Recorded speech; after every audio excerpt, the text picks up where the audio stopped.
Mummy આરતીનો mummy. અવાજ આવ્યો? કેમ છો? હા બસ મજામાં. કેટલી ખુશ છું આજે તો હું, બોલો એટલી ખુશ છું ને, તમને ખુશીના સમાચાર આપવા આવી. લે શું વાત છે? અને અત્યારે એકદમ તું આઈ, ફોન નહીં કઈ નહીં. અને અરે મારાથી રહેવાનું જ નહીં, આમ મને એમ થયું હું હરખમાં તમને મળી આવું. અરે આરતી પણ વાત શું છે? અરે મમ્મી, મારા સાસુ સસરા અલગ રહેવા જાય છે. હવે મને શાંતિ, હવે છોકરાઓને શાંતિ, એમની કચકચથી, ડોસીના કચકચથી શાંતિ થશે અને હું શાંતિથી ઉઠીશ રોજ. બાપા હવારમાં ઉઠવાની રોજ લપ ને રોજ કેટલી માથાકૂટ કરતા હતા, માંડ કાઢ્યા છે મેં. અને એ જાય છે ને તો શાંતિ લાગશે મને. ક્યાં જાય છે? અલગ. અને તું એવું કે છે કે તારે શાંતિ થઈ હવે? હાસ તો. અરે ગાંડા જેવી, અત્યાર સુધી તો તું શાંતિથી રહેતી હતી, હવે જ તારે ઉપાધિ આવી. હવે શું ઉપાધિ મમ્મી, હવે શાંતિ આવી. અત્યાર સુધી તું આજે છોકરાઓને મૂકીને આવતી રહી છે, કઈ ચિંતા તારે ગમે ત્યારે ગમે ત્યાં બહાર જતી રહેતી હતી. તારા સાસુ છોકરાઓને ખવડાવી દે, ખાવાનું બનાવી દે, તારા સસરા શાક લઈ આવી દે, સવારે પાણી બાણી બધું ભરી દે, છોકરાઓને સ્કૂલે મૂકી આવતા હતા. હવે તો તારે એકલાને બધું કામ કરવું પડશે. અને તને શરમ આવી જોઈએ કે આ ઉંમરે તારે સેવા કરવાની હોય તારા સસરાની અને સાસુની, અને તે બહાર કાઢ્યા.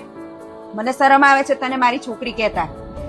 અને એકનો એક દીકરો છે, એ ક્યાં જાય બિચારા? બીજો દીકરો હોય તો એના ઘરે જાય, અને આ એકનો એક દીકરો છે અને તું આવી રીતે બહાર કાઢે છે. તને શરમ આવી જોઈએ. તારા ભાભી મારી જોડે આવું કરે તો તને કેવું લાગે? તમારી વાત સાચી છે મમ્મી, મારી ભૂલ થઈ ગઈ અને મારે એવું ના કરવું જોઈએ એમને.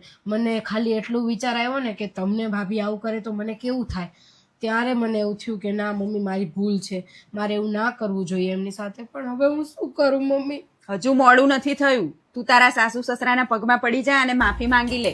ભૂલ તો બધાથી થાય અને માવતર તો હંમેશા માફ કરે છોકરાઓને. એટલે તું જા અને એમની માફી માંગી લે, તને જરૂરથી માફ કરી દેશે.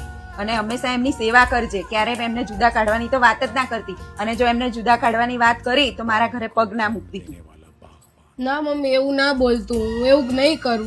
પણ એ મને માફ તો કરી દેશે ને? હા જરૂરથી કરી દેશે. મા બાપ તો હંમેશા દીકરાઓને માફ કરી દે. સારું મમ્મી, મારી ભૂલ થઈ ગઈ, હું જાઉં છું. હા જા બેટા.